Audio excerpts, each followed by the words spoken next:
Hello again. I am actually over my deadline. Oops. Um, I technically finished my degree program 50 minutes ago. My rotation was over at 8 a.m. this morning. Um, However, I'm technically not allowed to call myself a doctor until June 7th, so. uh, Anyways, I want to finish this book because I don't want to take it back to Edmonton with me. So, we're going to finish this book. Chapter 31. No Turning Back. Great Slave Lake, Northwest Territories. I suddenly feel more bite to my wings. The air here is colder, denser. I look ahead and see the rocky shore of Great Slave Lake. Thick pans of candle ice bob in the cold, clear water. A big spruce tree leans over the lake, aiming a long, knobby shadow directly at Yellowknife Bay. I can't believe we've flown so far, from Ecuador to Yellowknife. Almost. As we lift high above the lake, Willow doesn't need my nagging to pick up the pace.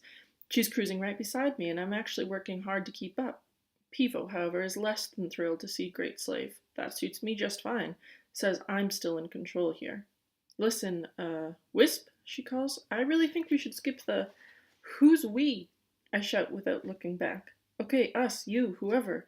Look, Bigfoot, I planned this trip for one bird. That would be me. I count 3 freeloaders. I said you would find followers, Pivo says. When I'm not even looking?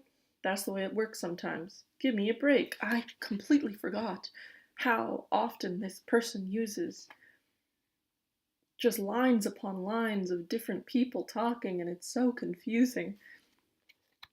Really, Wisp, Pivo says. I think we ought to, you ought to. To what? Pack it in after flying all this way? To go back to the refugium with my tail between my legs and surrender to your goon-faced buddies? No, I just think you're cruising for trouble if you. Look, cries Willow. Yellowknife! She's the first to spot the orange cap of the town's mining head frame. The sight of it gets my heart pounding. Standing 300 wing beats high, this is the tallest human structure in the boreal forest, and a magnet for any birds passing this way. Any, that is, but Pivo. The closer we get, the antsier she gets. Can you talk to him? I hear her say to Willow. Maybe convince him to detour around Yellowknife, like way around. Why, Pivo? I jump in. What exactly is your problem? In a word, flare. Acid pours into my stomach. Does it, though? A tiny troubling thought worms into my brain and explodes. Have I put winning a fight with Pivo ahead of avoiding a fight with Flare? I stare hard at Pivo, who circles below me. Are you leading us into a trap? I shout. Out of one, actually, Pivo says. At least I tried to. So what's he planning? Don't have a clue. You really don't know anything? Like I said, I haven't seen Flare's squadron since Panama. What I do know is this. Flare's no dummy. No? Well, okay, sure he is, but what he lacks in brain power he makes up in willpower. If Flare wants something, he won't rest till he gets it. He's unstoppable, Wisp, and he wants you real bad. But we ditched him, didn't we? Willow asks. You did. Congratulations, but so what? He didn't need to track you. Join the dots, Wisp. However much you zigzagged, all your flight paths ultimately pointed to Yellowknife. Even Flare could figure that out. He knew the pull would be irresistible. I could have resisted it. I could skip Yellowknife and go straight to the tundra. But I'm lying to myself. I realize that, this close to the nest, raw instinct rules. Irresistible. I lock my eyes on the headframe as it sucks me across the lake. The mere sight of it stifles any lingering dread or doubt I may have had about coming here. My whole body catches fire with one thought. I'm home. I climb and climb above Great Slave Lake until the rest of my little flock is a quivering blur against the ice pans. I carve wide circles over them, randomly darting like a swallow, hovering like a tern, soaring like a hawk. Just like Dad.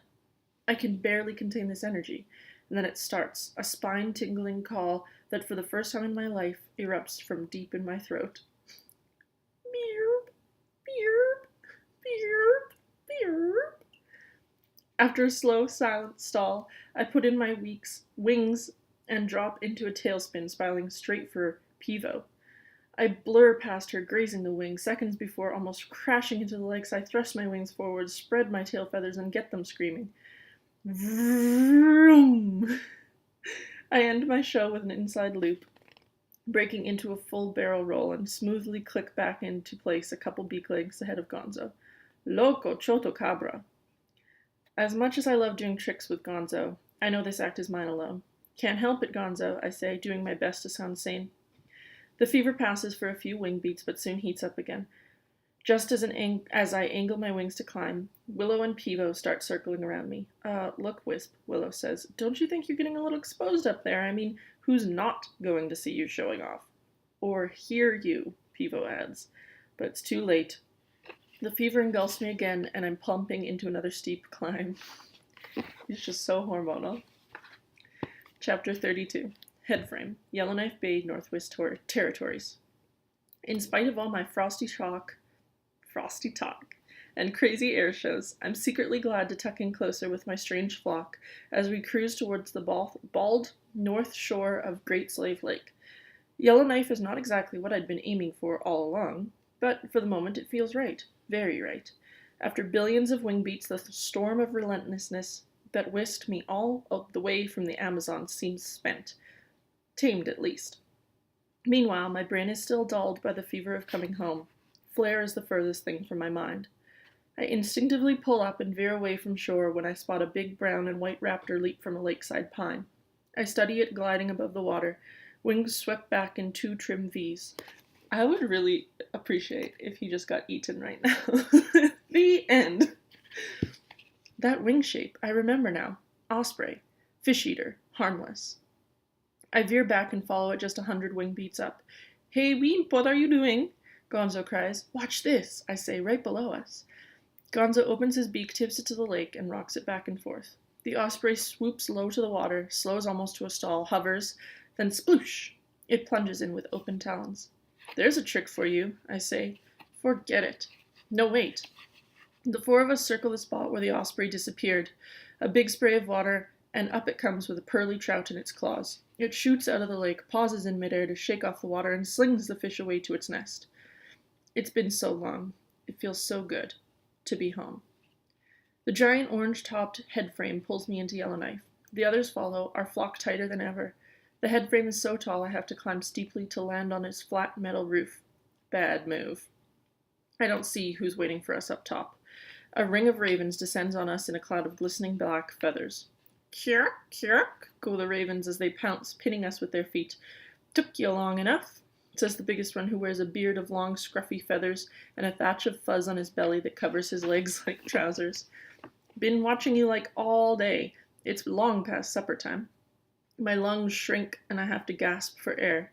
Not this again. Memories of Gonzo's bloodthirsty beach bums fill my head.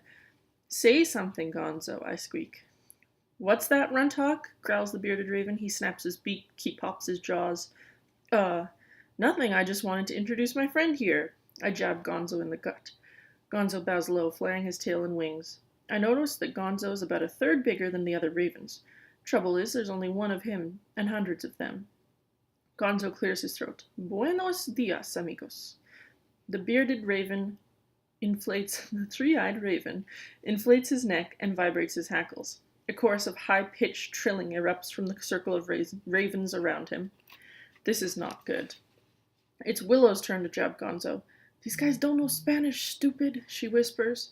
Stupid? Roars the bearded raven, towering over Willow. More bill snapping all around. The trilling noise swells, slicing into my brain. I can't move, can't talk. Gonzo stands full to his height. His white eye tufts pop out of his head. A ring of white spears springs from his neck. Uh-oh, that's really gonna piss him off. But no, Gonzo's display has a totally different impact. The bearded raven jumps off Gonzo's toes. The other ravens back away to the edge of the head frame. What's up with the feathers? The bearded raven says slowly. Oh, sorry. What's up with the feathers? Feathers? Gonzo says. The white ones. Gonzo spreads his shoulder, points his beak to the sky. I am from the white-feathered clan of fish-eaters. I have to joke back a laugh. Go get him, Gonzo. A hush falls over the rainbow ravens. Oh my goodness. The bearded one squints at Gonzo. Fish-eaters? Gonzo grandly sweeps a wing towards Yellowknife Bay. He cocks his head to the sparkling waters far below. Even now, I can hear the fish calling my name. Gonzo. Gonzo, offering themselves to me. What a ham. Where do you come from? Asked the bearded raven. I come from the faraway land of Panama. You mean you flew all that way? You migrated? Of course. What is there to fear in crossing two continents? But ravens don't do that. No, who says? But you should try it sometimes. There are many fresh, juicy, meaty things to eat along the way. The bearded raven snaps his beak. We are a hungry flock. They sure do look scrawny. Ravens are always hungry, no? Asked Gonzo. The bearded raven shakes his head. Not hungry like us. The humans closed the dump, added big nets, dogs, cannons, guns. Without this dump, the scrubby land can't feed us all. Gonzo makes an impressive tisk-tisk sound like he's about to cry. I force a grin into a grimace like I'm really hurting for these guys. How does a bird... Like, they don't have facial muscles to make facial expressions, so how would you have either a grin or a grimace? I'm unclear. What about dumpsters? Gonzo asked. All locked up. What about all the caribou? Winter, sure, some trickle through here, but now they're all out on the tundra. Gonzo glances at me and winks. Finally, he believes me. Okay, says Gonzo, so eat caribou in winter, fish in summer, no? The bearded raven lowers his head. Gonzo scrunches up his beak. You mean you don't catch fish? That's for ospreys and eagles, not... And smart ravens like you, Gonzo says. The bearded raven snaps out of Gonzo's spell. He steps back on Gonzo's toes. You're bluffing. Why go for fish when we can eat you? First they're gonna eat him, then they're gonna eat me. Oh my god. The other ravens inch forward. They start that terrible trilling again. Gonzo flashes his brilliant eyelids at his captors. You eat us, and you get one lousy meal. Let me teach you how to fish, and you will never go hungry again, amigo.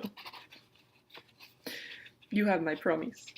The bearded raven locks his eyes on me. And your puny friends? The chotocrabras, I mean how you say nighthawks.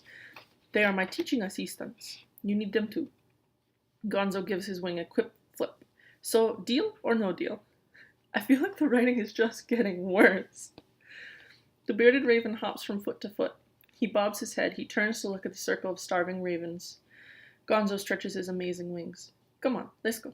I show you how to fish. I hold my breath. All the ravens cock their head at the bearded leader, who gradually backs out of Gonzo's face. All right then, he says. Show us. Yes, I say, pumping one wing. Gonzo struts victoriously to the edge of the head frame. In the sweet relief of the moment, the fever breaks, and my head clears. I look out to the Yellowknife skyline as if seeing for the first time. What am I doing here? What happened to my tundra adventure? Have I thrown my dream away just like poor old Thomas? And where's Flair? Have I stupidly let us into his trap? I stare at Gonzo. He might just save us from these bloodthirsty ravens. Maybe he can protect us from Flair too if he shows up. Maybe even save my dream. A plan pops into my head. Gonzo lifts his wing, ready to drop over the edge. Wait! I cry. All the ravens skewer me with their hungry eyes. Yes, Ratbird, croaks the bearded raven. I, just wanted to give Gonzo some fishing tips.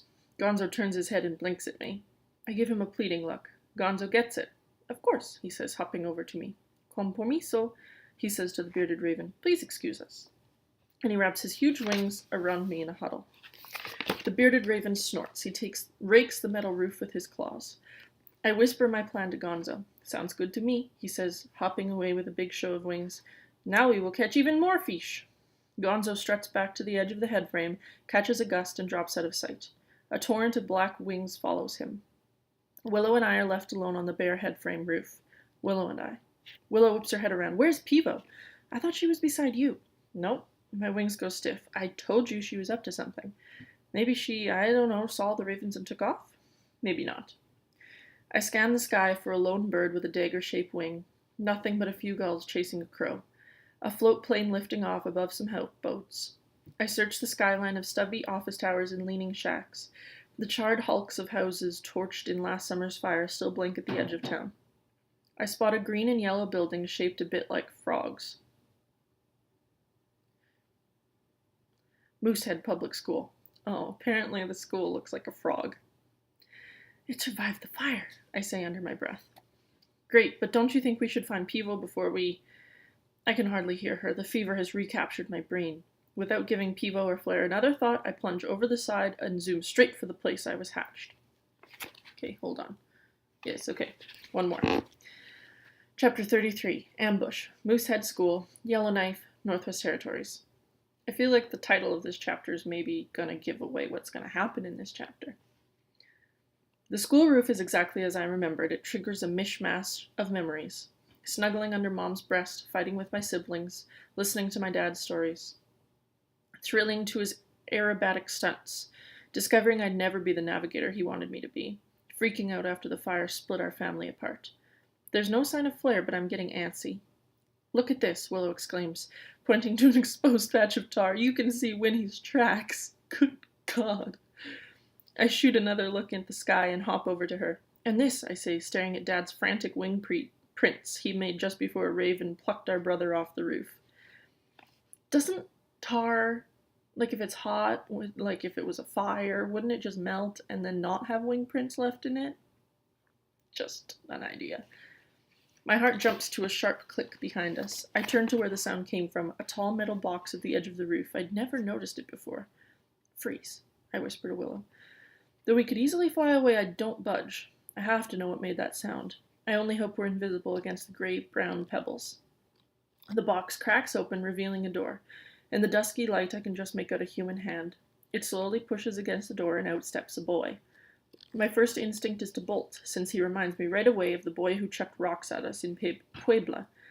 He's about the same size, even has the same dark hair and eyes. But I sense by the way he moves that he won't hurt us. The boy stands totally quiet and still for a few moments, staring wide-eyed at us. Then he looks up at the sky, tightens his mouth, and makes a life-saving sound that Willow and I have passed back and forth many times since leaving the Amazon.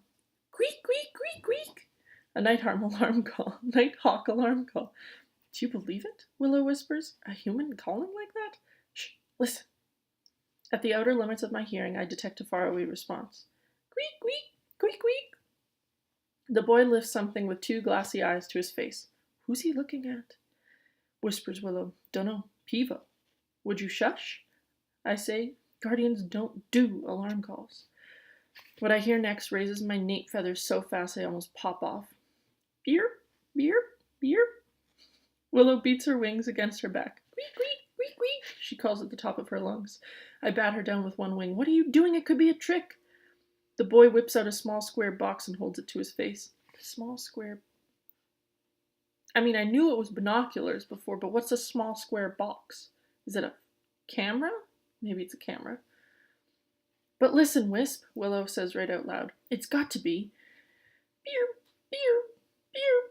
I can't believe my ears. I can't trust my heart. No, Willow, it's a trap. It's a trap. Let's get out of here. The boy points his little box at us. I tense my wings for takeoff. A flash of light blinds me. There we go. Pew, pew, pew. When my sight returns, I look up to see the blurred silhouette of a lone Nighthawk shooting towards us. Before I can lift a wing, the Nighthawk is on us, shaking the pebbles loose with his boom. Vroom! Another flash of light. I can't see a thing.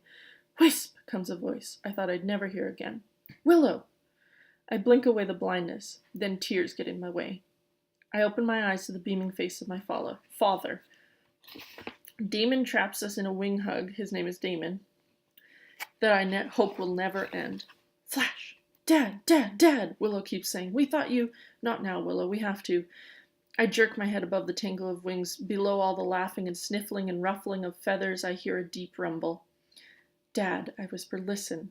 The three of us lift our beaks to the sky. The door behind us clicks shut. My pounding heart is drowned out by the rush of guardian wings. So, I will be reading the next two chapters in about 1 minute, so stay tuned for that.